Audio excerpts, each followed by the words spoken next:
के 2-2 लाख ब्राह्मणों के जनेऊ तोड़ दिए गए, तब जाकर के धर्म बचा। ये जो आज प्राउड के साथ जय भीम और जय मीम के नारे लगा रहे हैं, इनको पता होना चाहिए मोहम्मद गौरी और अकबर के गोलियां तलवारें हमारे बाप दादाओं ने सीने में झेली, तब ये पीछे जिंदा रहे, तब ये पीछे जिंदा रहे। हमारी आबादी कम है, तुम बताते हो कि तुम 15% हो, तुम ही नहीं कर पाओगे। हमारी आबादी हिजड़ों की तरह ताली बजाकर नहीं खत्म हुई है, मर्दों की तरह देश और धर्म के लिए लड़कर खत्म हुई है।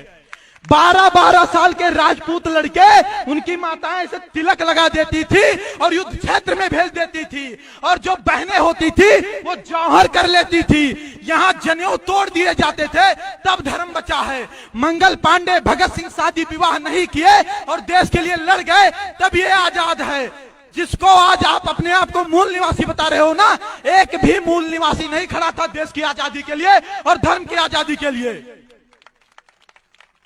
जिनको ये लगता है कि यहाँ के बाभन ठाकुर इनका शोषण कर रहे हैं, वो एक बार नजर पाकिस्तान पर डाले, जहां ये 23% थे और 1.9% बचे हैं। इनको पता चल जाएगा कि इनका शोषण किसने किया है। हमारे बाप दादाओं ने 565 रियासतें दी, तब इनको प्रधानमंत्री आवास के तहत जो योजना मिला, तब घर बनवाने के लिए जमीन हो पाया है। ये हमारे बाप दादाओं की देन है, हमारे बाप दादाओं की देन है कि यूनिवर्सिटी बनी है, हमारे बाप दादाओं की देन है कि प्लेटफार्म बने हैं, हमारे बाप दादाओं की देन है कि अनुसंधान केंद्र बने हैं। क्या मिला हमको? नहीं चाहिए आरक्षण की भी, ले जाओ तुम, एक नहीं 20 चंद्रशेखर रावण को दे दो, 20 सतपाल तोड़ को दे दो, लेकिन अगर तुम्हारी औकात है तो हमारी रियासतें वापस कर दो। तुम्हारी औकात है तो हमारी रियासतें, हमारे धन वापस कर दो।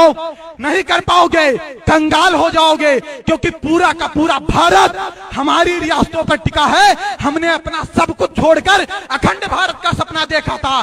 7 लाख पंडित कश्मीर में काटे गए, भगाए गए, लेकिन उन्होंने आतंकवाद का रास्ता नहीं अपनाया, उन्होंने ट्रेन नहीं फूकी, उन्होंने घर नहीं जलाए, उन्होंने बस नहीं जलाए। क्यों? क्योंकि इस देश से सबसे ज्यादा प्रेम है तो हम राष्ट्रवादियों को है। हमारा डीएनए टेस्ट करवा लो, हमारा डीएनए टेस्ट करवा लो, हमसे ज्यादा कोई राष्ट्रवादी मिल जाएगा, मैं भारत छोड़कर चला जाऊंगा। सही बता रहा हूं। बाप दादा देश और धर्म के लिए लड़े, उनका लड़का आज सिस्टम से लड़ रहा है, उनका लड़का रिजर्वेशन से लड़ रहा है, उनका लड़का SC ST एक्ट से लड़ रहा है। भारत में पहले जब मृत्यु दंड दिया जाता था तो मृत्यु दंड के अपराधी से उसकी आखिरी इच्छा पूछी जाती थी। पूछी जाती थी कि नहीं पूछी जाती थी? मृत्यु दंड के अधिकारी से आखिरी इच्छा पूछी जाती थी। लेकिन हमारे देश का संविधान तो देखिए, हमारे देश में समानता का अधिकार तो देखिए, हमारे देश की डेमोक्रेसी तो देखिए। यहाँ SC ST एक्ट में आखिरी इच्छा भी नहीं पूछी जाएगी कि आप सही हो कि गलत। सोचिए, हम एक मृत्यु दंड अपराधी से भी बदतर स्थिति में हैं। मुस्कुराइए मत, सोचिए, चिंतन करिए, कहां थे, कहां पहुंच गए, कहां थे, कहां पहुंच गए, और आने वाले समय में कहां पहुंचेंगे। यह स्पष्ट कह रहा हूं कि आज अगर आप नहीं जग पाए, आज नहीं जग पाए, तो ना फिर कोई संपत सारस्वत पैदा होगा आपको जगाने के लिए, ना कोई सुखदेव सिंह गोगा मेड़ी पैदा होगा आपको जगाने के लिए, ना कोई दिनेश रनेजा होगा आपको पैदा जगाने के लिए, और ना ऐसी सभाएं होंगी। तब आप बहुत देर कर चुके होंगे, क्योंकि तब बहुत देर हो जाएगी, तब आपके जागने का भी मतलब नहीं रहेगा। देश की रक्षा की बात करते हो, धर्म की रक्षा की बात करते हो। मैं कहता हूं कि जब तुम ही नहीं बचोगे तो देश और धर्म कैसे बचेगा? बताइए, जब आप ही नहीं बचोगे तो आपका देश और धर्म कैसे बचेगा? आप एक यादव से नाराज होते हैं तो दूध लेना बंद करते हैं, आप एक लुहार से नाराज होते हैं तो लोहे के औजार बनवाना बंद करते हैं, आप एक कुम्हार से नाराज होते हैं तो आप बर्तन बनवाना बंद करते हैं। लेकिन जब आप एक बाभन और ठाकुर से नाराज होते हैं तब आप हिंदू संस्कृति, हिंदू धर्म और हिंदू सभ्यता से अलग हो जाते हैं। क्योंकि आज भी जन्म संस्कार, मृत्यु संस्कार, विवाह संस्कार पंडित जी करवा रहे हैं और पंडित जी की रक्षा ठाकुर साहब कर रहे हैं। जागिए, जागिए, सिस्टम चेंज होगा।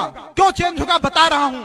सिस्टम इसलिए चेंज होगा कि जब भारत में हमारे जैसे 21 और 22 साल के युवा जब देश में राष्ट्रवाद और हिंदूवाद के नाम पर हमें ब्लैकमेल किया जाता है, तब हमारे जैसे युवा 1,000 किलोमीटर की यात्रा तय करके बीकानेर इस विषय को उठाने के लिए पहुंचते हैं, तब समझिए कि सिस्टम चेंज होगा। हमसे काफी लोग जुड़े हैं सोशल मीडिया पर, आदरणीय संपत भैया भी जुड़े हुए हैं, जोशी जी, आप सभी लोग जुड़े हुए हैं। आज तक मैंने किसी नेता के साथ सेल्फी लेकर नहीं डाली। क्यों डालूं? सुप्रीम कोर्ट का फैसला आता है, प्रमोशन में रिजर्वेशन मौलिक अधिकार नहीं है, राज्य सरकार बाध्य नहीं है। राहुल गांधी कहते हैं ये तो आरक्षण खत्म कर रहे हैं, और वहीं पर चिराग पासवान बैठा है, उसका जो गठबंधन है वो एनडीए से है, राहुल गांधी यूपीए से है, लेकिन सिर्फ और सिर्फ आरक्षण की बात पर वो राहुल गांधी के स्वर में स्वर मिलाता है और कहता है कि हाँ, इस रिजर्वेशन को 9वीं सूची में डालूंगा। सोचिए, उसे सीख लेने की आवश्यकता है कि वो अपने समाज के लिए अपने पार्टी को लात मार देने को तैयार है, और हम 5 रुपया के पार्टी का सदस्यता नहीं लिए हैं और बाहर से तमाशा देख रहे हैं कि संपत जी का कार्यक्रम फ्लॉप कैसे हो। बाहर से तमाशा देख रहे हैं कि संपत जी का कार्यक्रम फ्लॉप कैसे हो। जलिए मत। अगर पड़ोसी के घर में आग लगा है ना, तो आग आपके घर तक भी पहुंचेगा, क्योंकि